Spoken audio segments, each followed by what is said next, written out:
இந்த குரு பயிற்சி உங்க பிறப்பு ஜாதகப்படி உங்களுக்கு என்ன செய்ய காத்திருக்குன்னு சொல்லி பார்ப்போம்.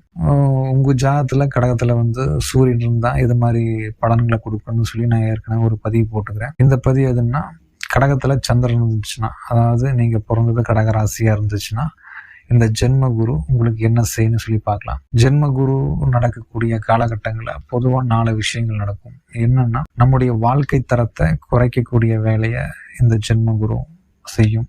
அதே மாதிரி நாம செய்யக்கூடிய செயல்களால் நமக்கு ஏதாவது ஒரு அவமானத்தை இந்த காலகட்டங்களில் அதை ஏற்படுத்தி கொடுக்கும். இல்லைன்னா பொருளாதார இழப்புகளை இந்த காலகட்டங்களில் ஏற்படுத்தலாம். இல்லைன்னா முக்கியமான உறவுகளை பிரியக்கூடிய ஒரு சூழலை இந்த ஜென்ம குரு ஏற்படுத்தலாம்.